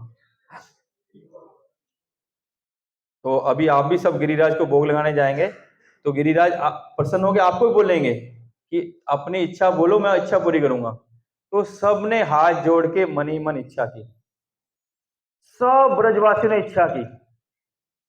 तो सब एप्लीकेशन आने लगी, मतलब गिरिराज डाउनलोड कर रहे हैं, एक WhatsApp, 2 WhatsApp, 3 WhatsApp, 10,000 lakh 1 lakh WhatsApp आए।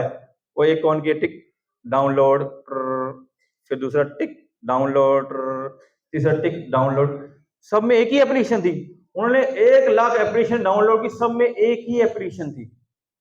हालांकि उनको नहीं पता था ये मांग रहा है, ये मांग रहा है, सब में एक ही एप्लीकेशन थी, दूसरी कोई एप्लीकेशन ही नहीं थी। क्या एप्लीकेशन थी? उन सब की एक ही एप्लीकेशन थी कि जो ये नंद का लाल है, जो ये कान्हा है, ये हम इसके साथ ऐसे ही रहें और ऐसे ये खुश रहे, आनंदित रहे, ऐसे ये सुख से रहे, हम इसकी सेवा करते रहे। सारे ब्रजवासियों ने एक ही इच्छा मांगी। हालांकि वो सोच रहा था मैं ये मांग रहा हूं, दूसरा कुछ मांग रहा हुआ, लेकिन जब गिरिराज ने देखा सारी एप्लीकेशन एक आई हैं, तो उन्होंने बोला तथास्तु। तो सारे ब्रजवासी का मुंह गिरिराज की और कान्हा की तरफ हुआ। वो देखिए भगवान मुरली लेके हंस रहे हैं, बोले हाँ हमारी इच्छा पूरी होगी। ये है भक्त, कि जो भक्त हैं वो हमेशा गुरु और गोविंद को प्रसन्न करना चाहते हैं। वो कभी नहीं चाहते कि भगवान हमको ये दें वो दें, कभी नहीं इच्छा करते। इसीलिए महाप्रभु या जितने भी आचार्य हुए हैं, ब्रज की भक्ति को, गोपियों की भक्ति को, श्रीमती राधा रानी की भक्ति को सर्वश्रेष्ठ कहते हैं, क्योंकि कभी भी वो भगवान से कोई डिमांड नहीं करते, कभी भी उनकी दूसरी इच्छा नहीं होती कि भगवान, उनकी इच्छा यही होती है कि हम ठाकुर जी को कैसे आनंदित कर सकें, कैसे ठाकुर जी को सुख दे सकें, कैसे ठाकुर जी के जो मधुर मधुर मुस्कान है उसको और बढ़ा सकें, सिर्फ यही इच्छा होती है। और जो भक्त ये इच्छा करते हैं ठाकुर जी उनके जीवन में जरूर आते हैं। इसलिए उनकी ये ब्रजवासियों की ये इच्छा है, या उस तरह के वो भक्त हैं, इसीलिए वो ब्रजवासी हैं, इसीलिए भगवान उनके साथ लीलाएं करते हैं। तो भगवान ने वहां पे उस दिन भोग लगाया, गिरिराज प्रसन्न हुए, और गिरिराज जो प्रसन्न हुए उन्होंने सबको आशीर्वाद दिया, और जितना भोग लगा था जो गिरिराज जी खा गए थे, सारा उन्होंने वापस प्रकट कर दिया, सारा प्रसाद के रूप में प्रकट कर दिया। सारा तरफ भोग ही प्रसाद ही प्रसाद है, चारों तरफ जितना खाया था सारा का सारा उन्होंने बाहर प्रकट कर दिया। क्यों? ब्रजवासियों को प्रसाद देने के लिए। ब्रजवासियों ने खूब धूम से प्रसाद खाया, प्रसाद खाया, पूरा भरपेट प्रसाद खाया, क्योंकि भगवान का प्रसाद है, खाया। और उसके बाद उन्होंने एक और चीज की, जब प्रसाद खाया, प्रसाद खा के वो स्नान किए, भगवान बोले एक और प्रोजेक्ट बाकी है। क्या क्या क्या? परिक्रमा। तो भगवान ने सिर्फ गिरिराज की पूजा को ही स्थापित नहीं किया, उस दिन भगवान ने गिरिराज परिक्रमा को भी स्थापित किया। तो स्वयं भगवान बोले कि आप अभी आओ। बोले अब तो पेट खाने के बाद जला जाता है, खाने के बाद क्या होता है? नींद आती है। बोले अभी तो सुस्ताएंगे, वहां ना सुस्ताना है। बोले गिरिराज में, गिरिराज की कंदरों में बहुत सांप, बहुत बिच्छू है, जो गिरिराज में जाके परिक्रमा नहीं करेगा, बोले आपके घर वालों को सबको सांप काट जाएंगे। ये भगवान बोले। बोले सबके घर में सांप चला जाएगा, सांप काटेंगे। बोले हम तो बुजुर्ग हैं, क्या करें? हम बुजुर्ग हैं, बूढ़े हो गए, हमारे घुटने दर्द होते हैं, हमसे चला नहीं जाता, क्या करें? बोले आप बैलगाड़ियों में बैठो, कैसे भी बैठो, आप वृंदावन जाते हैं। अगर किसी ने वृंदावन में जाके गिरिराज की परिक्रमा नहीं की तो वृंदावन की वो यात्रा कंप्लीट नहीं होगी। आपको नहीं चल सकते तो आप टोटो में बैठ के करो, इलेक्ट्रिक रिक्शा में करो, लेकिन गिरिराज की परिक्रमा अवश्य करो। भगवान बोलते हैं कि वो बोले, भगवान, हालांकि भगवान के जो भक्त हैं वो सब ब्रजवासी हैं, नित्य पार्षद हैं, उन लोगों को भगवान ये सिखा रहे हैं। तो भगवान सबको लेके निकले। भगवान ने आगे, और जो भोग भी लगा था, जो प्रसाद आया था, पहले भगवान ने ब्राह्मणों को खिलाया, ब्राह्मणों को खिलाया, गायों को खिलाया, जितने भक्त से सबको खिलाया। बाद में भगवान ने कुछ पाया, सबको पहले ब्राह्मण खाएं, गाय खाएं, ब्रजवासी खाएं, बाद में भगवान को आए उसको।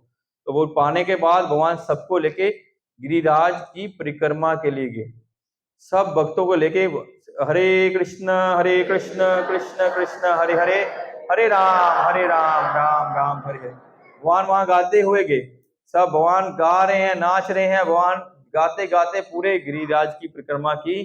तो ये उसी दिन भगवान के गिरिराज की प्रथम बार पूजा की स्थापित हुई, और उसी दिन भगवान श्री कृष्ण ने गिरिराज परिक्रमा की स्थापित की कि गिरिराज स्वयं कृष्ण है, कृष्ण से अभिन्न है। और हमारी परंपरा में बहुत उसका महत्व है। हमारे बहुत सारे आचार्यों ने गिरिराज में गोवर्धन में जाके तपस्या की है, और महाप्रभु तो बहुत प्रेम करते थे। महाप्रभु अपने गले में गिरिराज शिला को लटका के रखते थे, जो उन्होंने बाद में वो शिला श्रीपाद रघुनाथ गोस्वामी को गिफ्ट दी। बाद में उन्होंने वो गिफ्ट दी रघुनाथ गोस्वामी को। रघुनाथ गोस्वामी के डीटी गिरिराज ही थे उनके, जैसे गोपाल भट्ट गोस्वामी के गिरिराज श्री राधा रमन जी है, श्रीपाद रूप गोस्वामी के गोविंद जी हैं, श्रीपाद सनातन गोस्वामी के मदन मोहन जी हैं, श्रीपाद जीव गोस्वामी के दामोदर जी हैं ना। लेकिन श्रीपाद रघुनाथ दास गोस्वामी के डीटी थे, जो महाप्रभु ने उनको वो गिरिराज दिए थे, वही गिरिराज शिला की वो पूजा भक्ति करते थे। जैसे हम शालिग्राम करते हैं वैसे गिरिराज वैसे ही करते हैं। और महाप्रभु कभी हमेशा उनको अपनी छाती से लगा के रखते थे। बोले कभी वो महाप्रभु उनको सर में रखते थे, कभी माथे में रखते थे, और रो रो के उनके अपने आंसुओं से उनका अभिषेक करते थे, क्योंकि वो चेहरे स्वयं कृष्ण है, कृष्ण से अभिन्न है। तो इसलिए बहुत सारे इस्कॉन के मंदिरों में आप देखेंगे गिरिराज शिला रखी है। लेकिन हम लोगों को गिरिराज से कोई शिला उठा के नहीं लानी चाहिए, वो बहुत बड़ा अपराध है, बहुत बड़ा पाप है। भक्तों को कभी ऐसा काम नहीं। कोई ब्रजवासी आपको दे दे, आपको प्रेम से, आपकी भक्ति से, आपकी श्रद्धा से, आपकी सेवा से प्रसन्न होके आपको गिरिराज दे दे, तो आप गिरिराज जी को लेके आके सेवा कर सकते हैं। नहीं तो हमको गिरिराज जी को नहीं लाना चाहिए। गिरिराज जी गिरि भगवान के हैं, वो साक्षात भगवान है, वहां भगवान की नित्य लीलाएं चलती हैं। कभी भी हमको खुद उठा के लाने से बहुत बड़ा अपराध है। बहुत सारी ऐसी घटनाएं हुई हैं कि भक्तों को वापस जाके वहां छोड़ के आना पड़ा, बहुत सारी। क्योंकि हाँ, आपको छोड़ के आना पड़ेगा, वो आपके जीवन में उथल पुथल ला देंगे, क्योंकि हम उनको धारण करने के लिए, उनकी सेवा करने के लिए हम लोग सक्षम नहीं है। जब तक ब्रजवासी नहीं देंगे, जब तक आपके गुरु आचार्य आपको नहीं बोलेंगे कि आप इनकी सेवा करें, तब तक गिरिराज की शालिग्राम की सेवा नहीं करनी चाहिए। हाँ, इसीलिए इस्कॉन में देखेंगे ज्यादा मंदिरों में गौर निताई है। क्यों है? गौर निताई की सेवा करनी बहुत इजी है। और गौर निताई को कि आप हरे कृष्णा कृष्णा कृष्णा हरे हरे, हरे रामा रामा रामा हरे हरे। सिर्फ गौर निताई बिठाएंगे, सिर्फ ये करेंगे ना, उसी से उनका खाना पीना सब कुछ हो गया। सिर्फ हरे कृष्णा करने से गौर निताई प्रसन्न हो जाएंगे। गौर निताई कौन है? कृष्ण बलराम, ठीक है। और जगन्नाथ जी को बिठाएंगे, हरे कृष्णा और भोग, दो चीज देंगे, सब खुश। और भोग लगाएंगे भाई और हरे कृष्णा करेंगे, जगन्नाथ खुश। लेकिन जो राधा कृष्ण की सेवा है, ठाकुर जी की सेवा है, वो बहुत उच्च कोटि की सेवा है। इसलिए देखेंगे इस्कॉन के भक्तों के घर में गौर निताई होंगे या जगन्नाथ होंगे। मैं जो दीक्षित हैं या जो अपनी मर्जी से नहीं लेके आए हैं, या जिन्होंने पूर्व पहले स्थापित कर दिए हैं दीक्षा से पहले, उनकी बात अलग है। लेकिन आपको दीक्षा के बाद आपको इस्कॉन में राधा कृष्ण की डीटी घर में रखने की परमिशन कतई नहीं मिलेगी। बहुत ही कोई रेयर भक्त होगा जब उनकी स्थिति उस स्तर की होगी, तब जाके गुरु आचार्य आपको परमिशन देंगे कि आप राधा कृष्ण की सेवा कीजिए। क्योंकि तो राधा कृष्ण की सेवा पूरी विधि विधान से, पूरे सिस्टम से होनी चाहिए। उनकी सेवा में एक भी अपराध चलेगा नहीं। अगर राधा रानी के चरणों में अपराध करेंगे, ठाकुर जी मान जाएंगे क्या? अगर ठाकुर जी के चरणों में अपराध होगा, राधा रानी मान जाएगी क्या? इसलिए उनके लिए परफेक्ट चाहिए, एकदम परफेक्ट सेवा चाहिए। इसलिए हमारे आचार्य हैं, वो सेवा ये प्रिस्क्राइब नहीं देते नहीं है कि आप राधा गोविंद को, राधा कृष्ण को घर में स्थापित करो, नहीं। मैक्सिमम बोलेंगे आप गौर निताई रखिए। बहुत कोई सेवा अपराध होगा तो अपराध का नाम जानबूझ के अपराध करेंगे ऐसा नहीं है, वो माफ कर देंगे। आप कीर्तन कीजिए, ठीक से जप कीजिए, वैष्णव सेवा कीजिए, आपके सब अपराध माफ हो जाएंगे। लेकिन राधा कृष्ण की सेवा बहुत उच्च हाई लेवल है, वहां बहुत विधि विधान है, बहुत सिस्टम से परफेक्शन ऐसा नहीं जी। वहां आरती होगी है, और पूरा सिस्टम जो आरती होगी, हम लोग वहां आरती करेंगे। और मैं पौने 1 होने वाला यही रखता हूँ। हम लोग आज क्या, भगवान ने हमको क्या स्थापित करके दिया? गिरिराज गोवर्धन की जय। गिरिराज गोवर्धन के भोग लगाना, उनकी पूजा करना और गिरिराज की परिक्रमा करना, हम दोनों करेंगे। भगवान का भोग लगाएंगे, उनका आरती करेंगे और हम लोग परिक्रमा करेंगे गिरिराज जी की। लेकिन हम पिलर के उधर से करेंगे, हमको एकदम किसी का पैर नहीं लग जाए, क्योंकि महाप्रभु बोले हैं गिरिराज को किसी का पैर नहीं लगना, कोई ऊपर नहीं चढ़ेगा। भगवान का वहां भोग है और भगवान वहां विराजमान है, तो सावधानी से परिक्रमा कीजिएगा। सबको अवसर है, दूर से कर लीजिए। जो एज्ड हैं वो थोड़ा पास से कर लीजिए। जो यंग है, कौन कौन यंग है? हाँ, जो यंग है, जो अपने को यंग मानते हैं, वो थोड़ा दूर से परिक्रमा कर लीजिएगा। और जो एज्ड हैं, जिनको चलने में थोड़ी असुविधा है, उनको बिल्कुल पास से दीजिएगा, ताकि उनका सर्कल छोटा हो जाए। ये भगवान कृपा करते हैं। सनातन गोस्वामी प्रतिदिन गिरिराज गोवर्धन की परिक्रमा करते थे। जब वो 90 वर्ष के हो गए, वो उनको प्रतिदिन 23 घंटा लग जाता था, कभी कभी तो 27-28 घंटा लग जाता था, 30 घंटा लग जाता परिक्रमा करने में। वो परिक्रमा करने के बाद स्नान करके प्रसाद पाते थे। मतलब 30 घंटा परिक्रमा करेंगे, फिर प्रसाद पाएंगे, तो अगली परिक्रमा से शुरू हो गई। अगले दिन परिक्रमा क्या करेंगे? नहीं, वो रुकते ही नहीं थे, मतलब रुके फिर चले। इतने इस एज में इतना प्रेम भगवान से कि, लेकिन फिर भगवान प्रकट हो गए, बोले बहुत हो गया, रुकिए, अभी ये नहीं होगा। बोले नहीं प्रभु, मैं, मेरी सेवा है, मैं आपकी सेवा कैसे करूं, मैं इतना उम्र एज हो गया हूं, मैं यही सेवा करूंगा। भगवान ने फिर किया, राधा दामोदर मंदिर में देखेंगे, एक शिला ली, उसमें अपने पैर की छाप, अपनी डंडे की छाप लगाई, अपनी बांसुरी की छाप लगाई। बोले आज से तुम इसकी 4 परिक्रमा करेगा तो तुमको गिरिराज की परिक्रमा का फल मिलेगा। वही तुम्हारी ये 4 की परिक्रमा गिरिराज। लेकिन उसका अर्थ ये नहीं, हमारे आचार्य बताते हैं कि जिसमें शक्ति है, इसका स्वास्थ्य है, वो दामोदर जी की 4 परिक्रमा वाले हाँ भी गिरिराज नहीं जाएंगे, ऐसा नहीं। उनको फल मिलेगा जो उस लेवल के भक्त हैं, जिनके जिनके भगवान उस शारीरिक कष्ट है वो उनको। हम जाके भी बोले हम भी 4 परिक्रमा कर दिए राधा दामोदर में जाके, तो हम गिरिराज की व्यवस्था नहीं है। हमें भगवान ने अभी हमको सक्षम बनाया है, हमको गिरिराज में जाना चाहिए। श्री राधा गोविंद की, गिरिराज गोवर्धन की, राधा दामोदर की। अभी हम सब वहां जाएंगे, आरती करेंगे भगवान की, भोग आरती होगी, भोग ऑफर होगा, हम लोग उतनी देर भगवान की परिक्रमा करेंगे। आज भगवान बहुत प्रसन्न है, गिरिराज जी यहाँ पर विराजमान हुए हैं, और आज आप यहीं पे वृंदावन है और आप यहीं पे भगवान गिरिराज की परिक्रमा कर सकते हैं, लेकिन सावधानी से, एक दूसरे को धक्का नहीं देना है, ठीक है। हाँ जी प्रभु। हाँ, हरे कृष्ण। शिला प्रभुपाद की।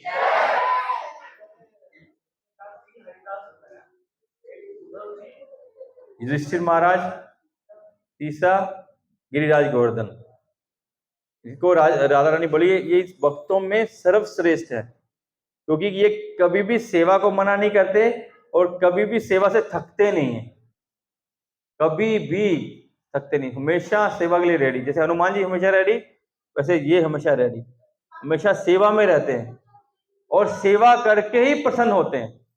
जितनी भगवान इनके ऊपर चलते हैं, फिरते हैं, कूदते हैं, और जितना भगवान को कभी ये जल देते हैं, कभी फल देते हैं, कभी फूल देते हैं, भगवान के तो दे ही देते हैं ना गिरिराज जी, उतना ही ये आनंदित होते हैं। कभी भी भगवान की सेवा से एक बार भी यह पीछे नहीं हटते। भक्त का सबसे इंपॉर्टेंट काम, मनुष्य का सबसे इंपॉर्टेंट काम है भक्ति करना। तस्मात् एकेन मनसा भगवान सात्वताम प्रति श्रोतेभ्यो कीर्तितव्यो ध्यायत पूजा नित्यता। भागवत बोलती है मनुष्य का एक ही काम है, भगवान के बारे में सुनो, बोलो, उनका मनन करो, उनकी सेवा करो। और भक्त का तो 24 घंटे ये काम है सेवा में रहने के लिए। अगर हमको भी भक्त बनना है, हमको भी सेवा में तत्पर रहना चाहिए। हमको हमारी जीवन की प्राथमिकता होनी चाहिए भगवान की सेवा, तभी हम भक्त बनेंगे। अगर हम देखिए, हम जिस लेवल में भगवान की सेवा करेंगे उसी लेवल में आदान प्रदान होगा। अगर हम चाहते हैं कि हमारे जीवन में ठाकुर जी आए, हमारे जीवन में राधा कृष्ण आए, तो हमको उस लेवल की भक्ति करनी होगी, सेवा करनी होगी। और जब तक हम सेवा नहीं करेंगे, आप देख लीजिए कोई भी भक्त है सेवा से ही भक्त बनता है। आप हमारे आचार्य को देख लीजिए, बड़ी बड़ी प्रधानमंत्री की पोस्ट छोड़ दिए, फाइनेंस मिनिस्टर की छोड़ दिए, ऐसा परिवार घर छोड़ दिए जिनकी आमदनी एक साल की 20 लाख रुपए स्वर्ण, 20 लाख स्वर्ण मुद्राएं थी। आज से 550 साल पहले, 550 साल पहले 20 लाख प्रति वर्ष स्वर्ण मुद्रा की उनके पिताजी की आमदनी थी। वो पूरे परिवार के इकलौते पुत्र थे। कौन थे? श्रीपाद रघुनाथ दास गोस्वामी। सनातन गोस्वामी कौन थे? प्रधानमंत्री। रूप गोस्वामी कौन थे? Finance minister.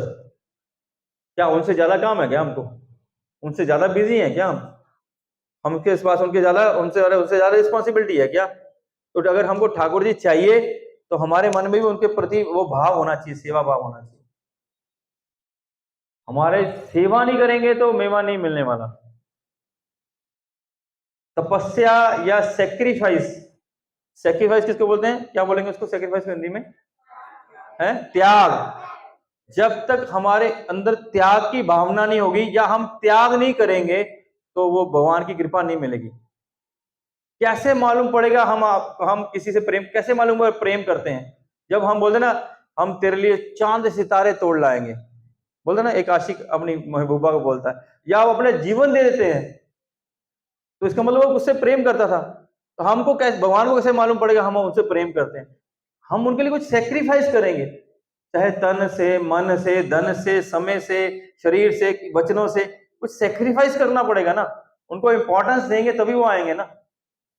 आपसे प्रेम कर, उनको इंपॉर्टेंस देनी पड़ेगी। तो हमको अगर भक्ति करनी है तो हमको भगवान को इंपॉर्टेंस देनी पड़ेगी। गोपियां सब त्याग देती थी, हम तो उस लेवल के तो नहीं है, उस लेवल का कोई हो भी नहीं सकता। लेकिन फिर भी हमको भक्त बनना है तो हमको भगवान के लिए सेक्रीफाइस करने की तैयार रहना चाहिए और भगवान की सेवा के लिए तत्पर और प्राथमिकता देनी चाहिए हमको। ठीक है, श्रील प्रभुपाद की जय, गिरिराज गोवर्धन की जय, गिरिराज धरन की जय। कथा हाफ हुई है, हाफ बाकी है, फिर कभी करेंगे। ठीक है, श्रील प्रभुपाद की जय।